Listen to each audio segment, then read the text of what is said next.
আসসালামু আলাইকুম, স্বাগত জানাচ্ছি আরটিভির মধ্যাহ্নের সংবাদে। আপনাদের সঙ্গে আছি আমি সিনথিয়া রহমান।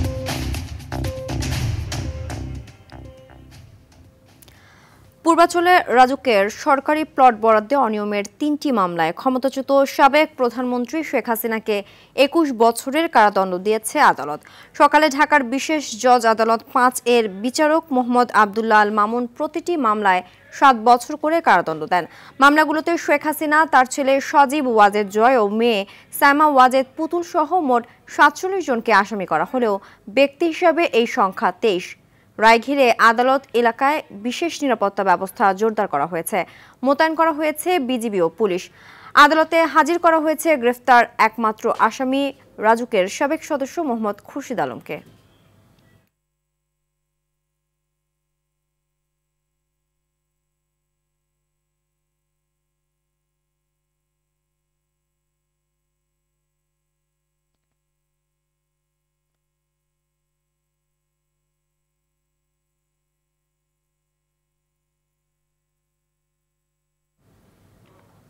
দর্শক, বিশেষ জজ আদালত থেকে সরাসরি যোগ দিচ্ছেন সহকর্মী রাকিব হাসান।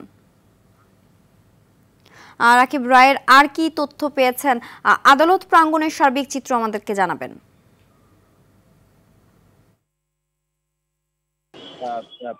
সিনথিয়া, প্লট জালিয়াতির মামলায় দুদকের যে পৃথক ৩টি মামলা রয়েছে এতে কিন্তু শেখ হাসিনার ২১ বছরের কারাদণ্ড দিয়েছে।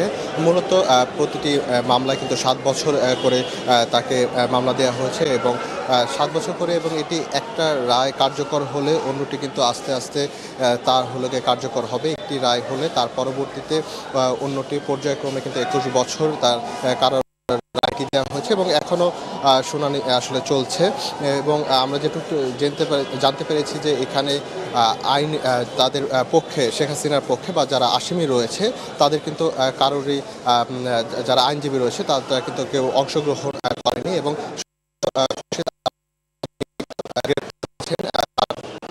জন্য আইনজীবী এসেছেন। এখানে এখনো রায়ই পড়ছে। আপনারা জানেন যে তাদের বিরুদ্ধে কিন্তু ৯১ জন সাক্ষ্য দিয়েছে এই রায়কে কেন্দ্র করে। এখানে দুর্নীতি দমন কমিশন, রাজুক এবং গণভবনের কিন্তু কর্মকর্তারা রয়েছেন এবং এই পৃথক ৩ মামলার কিন্তু কিছুক্ষণের মধ্যে সম্পূর্ণ রায়টি শেষ হবে এবং যাতে করে এই রায়কে ঘিরে কোনো ধরনের অপ্রীতিকর ঘটনা না ঘটে সেই জন্য কিন্তু সজাগ রয়েছে আইন শৃঙ্খলা রক্ষাকারী বাহিনী। চিন্তায় এই ছিল আমার কাছে সর্বশেষ তথ্য। ধন্যবাদ। জুলাই গণঅভ্যুত্থানে প্রথম শহীদ আবু সাইদ হত্যা মামলায় ২১তম সাক্ষী হিসেবে ট্রাইব্যুনালে আজ সাক্ষ্য দেবেন হাসিনার মামলার তদন্তকারী কর্মকর্তা মোহাম্মদ আলমগীর। বিচারপতি নজরুল ইসলাম চৌধুরীর নেতৃত্বাধীন আন্তর্জাতিক অপরাধ ট্রাইব্যুনাল ২-এ হবে এই সাক্ষ্য গ্রহণ। শুনানিতে উপস্থিত আছেন চিফ প্রসিকিউটর তাজুল ইসলাম। সকালে আন্তর্জাতিক অপরাধ ট্রাইব্যুনালে আনা হয়েছে এই মামলায় গ্রেফতার ৬ আসামিকে। এদিকে ট্রাইব্যুনাল ১-এর রাজধানীর চাংখারপুলে শিক্ষার্থী শহীদ আনাস সহ ৬ জন হত্যা মামলায় শেষ সাক্ষী তদন্ত কর্মকর্তা মনিরুল ইসলামকে জেরা করবেন আসামি পক্ষের আইনজীবীরা। এছাড়া নিম্ন আদালতে শেখ হাসিনার মামলার রায়কে ঘিরে ট্রাইব্যুনালের নিরাপত্তা জোরদার করা হয়েছে। মোতায়েন করা হয়েছে ১ প্লাটুন বিজিবি।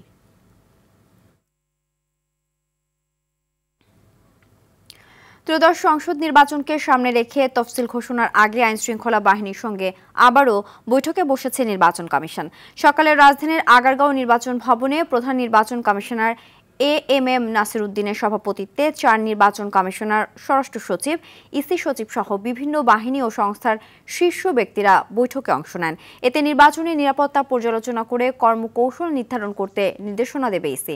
গত ২০ অক্টোবর প্রথম দফা প্রাক প্রস্তুতিমূলক বৈঠক হয়েছিল, যেখানে সংসদ নির্বাচনকে ঘিরে সার্বিক বিষয়ে আলোচনা করা হয়।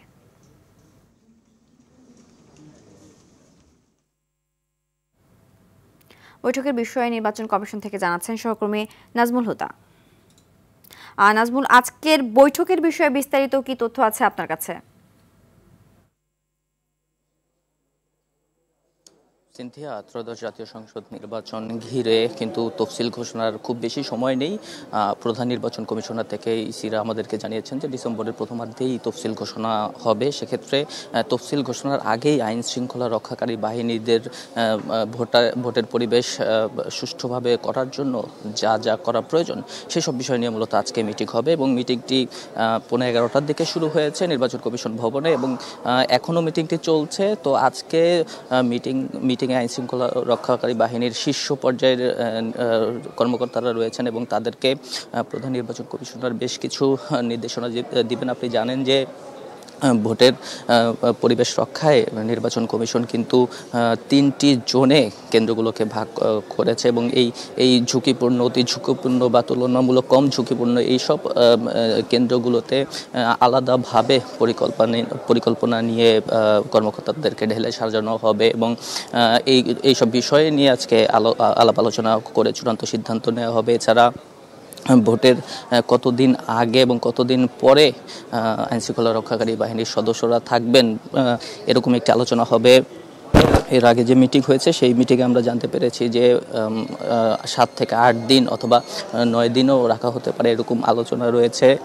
এছাড়া 13 থেকে 18 জনের মতো আইনশৃঙ্খলাকারী বাহিনীর সদস্যরা ভোটের মাঠে থাকতে পারেন, এইসব বিষয়ে আলোচনা হয়েছে। এছাড়া অবৈধ অস্ত্র উদ্ধারের বিষয়েও আলোচনা করা হবে এবং কি পরিমাণ অবৈধ অস্ত্র রয়েছে এবং সেগুলো কতটুকু উদ্ধার করা হয়েছে, পাশাপাশি আইনশৃঙ্খলা রক্ষাকারী বাহিনীর সদস্য কতটুকু প্রস্তুত রয়েছে নির্বাচনের আগে, তফসিল ঘোষণার আগে, এইসব বিষয়ে আজকে জেনে তারপরে নির্বাচনী তফসিল কবে নাগাদ ঘোষণা হতে পারে এইসব বিষয়ে চূড়ান্ত সিদ্ধান্ত নিতে পারে। তো এখন পর্যন্ত মিটিং যেহেতু চলছে, মিটিং শেষ হলে আমরা হয়তো ইসির পক্ষ থেকে বা যারা এখানে উপস্থিত রয়েছেন তাদের পক্ষ থেকে হয়তো বিস্তারিত আমাদেরকে জানাবে যে আসলে কোন কোন বিষয় নিয়ে মোটা দাগে আলোচনা হলো। সিনথিয়া,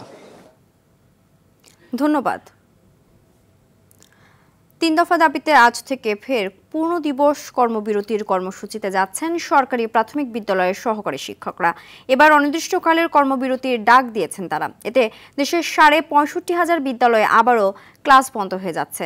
বুধবার প্রাথমিক শিক্ষক দাবি বাস্তবায়ন পরিষদের এক সংবাদ বিজ্ঞপ্তিতে বলা হয়, আগামী রবিবার থেকে তাদের লাগাতার কর্মবিরতি শুরু হওয়ার কথা থাকলেও তা এগিয়ে 27 নভেম্বর বৃহস্পতিবার থেকে শুরু হচ্ছে। সহকারী শিক্ষকদের 11তম গ্রেড সহ 3 দফা বাস্তবায়ন না হওয়া পর্যন্ত পূর্ণ দিবস কর্মবিরতি কর্মসূচি চলবে।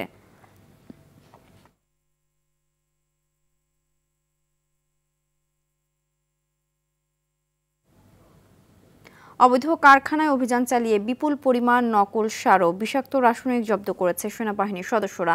এ সময় 2 কর্মচারীকে আটক করা হয়। রাতে রাজধানীর সানারপাড় এলাকায় সেনাবাহিনীর 9ম পদাতিক ডিভিশনের অধীনস্থ 71 মেকানাইজড ব্রিগেডের ইউনিটের একটি বিশেষ দল গোপন সংবাদের ভিত্তিতে অভিযান চালায়। সেনাবাহিনীর পক্ষ থেকে জানানো হয়, অভিযানে মিডল্যান্ড এগ্রো ইন্ডাস্ট্রিজ থেকে বিপুল পরিমাণ নকল সার ও কীটনাশক উদ্ধার করা হয়েছে।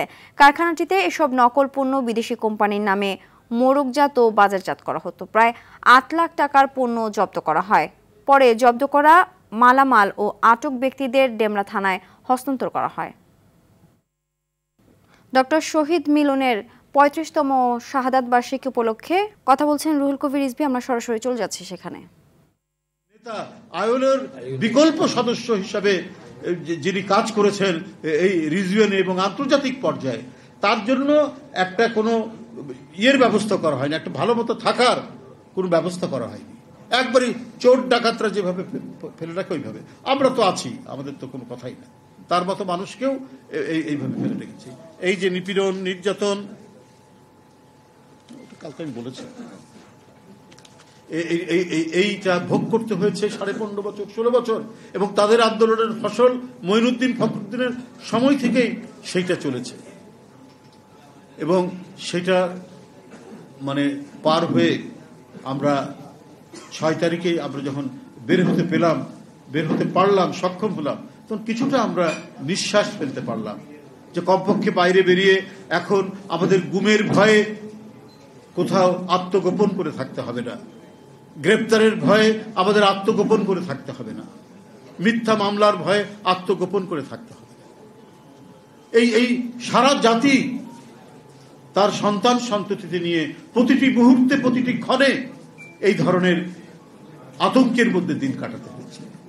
এখন তো আর কোনো মানে সেই আতঙ্কটা সেইভাবে নাই। অন্যান্য আছে, সামাজিক কিছু সন্ত্রাস ঘটছে, এটা তো হচ্ছেই, কিন্তু পলিটিক্যালি রাষ্ট্র নিয়ন্ত্রিত গুম খুন তো হচ্ছে না, রাষ্ট্র নিয়ন্ত্রিত কোনো ধরনের হস্তক্ষেপ তো এখানে হচ্ছে না। মোটামুটি ভাবে স্বাধীনভাবেই বিচারিক প্রক্রিয়া এবং আদালতগুলো কাজ করছে, কারণ এখানে কোনো রাজনৈতিক হস্তক্ষেপ নেই।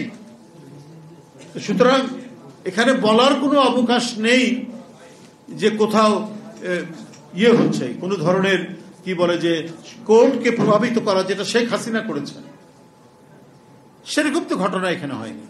যে লোয়ার কোর্ট দেশনেত্রী বেগম জিয়ার 5 বছরের সাজা দিল একটা মিথ্যা মামলায়, হায়ার কোর্ট মানে হাইকোর্ট সেটাকে 10 বছর করে দিল। সব শেখ হাসিনার কথায়। আইন, আদালত, বিচার, প্রশাসন, পুলিশ, র্যাব সবকিছু চলেছে শেখ হাসিনার কথায়। সমস্ত নিয়ন্ত্রণ ছিল শেখ হাসিনার। একেবারে একচ্ছত্র কর্তৃত্ববাদী ফ্যাসিস্টের এক মহামূর্তি আমরা দেখেছি শেখ হাসিনার মধ্যে। কিন্তু যারা নিজের দেশে নিজের সন্তান হত্যা করে, যারা নিজের দেশে নিজের কি বলে কিশোর হত্যা করে, কিশোরী হত্যা করে, নিজের দেশের শ্রমিক হত্যা করে, রিকশাওয়ালা হত্যা করে, সবকিছু কি বিচারহীন ভাবেই থাকবে? বিচারহীন অবস্থায় থাকতে পারে না। তাই যে মনে করেছিল যে আমি সমস্ত কাজ যাই করব পার পেয়ে যাবে, আবার বিরুদ্ধে কথা বলার কেউ নেই, কিন্তু উপরে তো একজন আল্লাহ আছেন। আপনি গোপনে সব পাপ করে যাবেন, একটার পর একটা অপকর্ম করে যাবেন, আর আপনার ভয়ে, আপনার প্রশাসনের ভয়ে, আপনার ডান্ডার ভয়ে মানুষ দীর্ঘদিন নিশ্চুপ হয়ে থাকবে, সেটা তো মনে করার কোনো কারণ নেই। দর্শক দেখছিলেন রুহুল কবির রিজভীর বক্তব্যের অংশবিশেষ। আধিপত্য বিস্তারকে কেন্দ্র করে রাঙামাটির কাউখালী উপজেলায় আঞ্চলিক 2 দলের মধ্যে গোলাগুলিতে 1 জন নিহত ও 4 জন আহত হয়েছে। গতকাল রাতে উপজেলার দুর্গম রৈশলাবিলি নামক এলাকায় দুর্ঘটনা ঘটে। পুলিশ বলছে পার্বত্য চট্টগ্রাম জনসংহতি সমিতি ও ইউনাইটেড পিপলস ডেমোক্রেটিক ফ্রন্টের সংঘর্ষে জেএসএস এর এক কর্মী নিহত হয়েছেন। সে সময় পুরো এলাকায় আতঙ্ক ছড়িয়ে পড়ে। নিহতের নাম পরিচয় জানা যায়নি। মধ্যাহ্নের সংবাদ এ পর্যন্তই। দুপুরের সংবাদ পৌনে 2টায় দেখার আমন্ত্রণ রইল। ধন্যবাদ সবাইকে।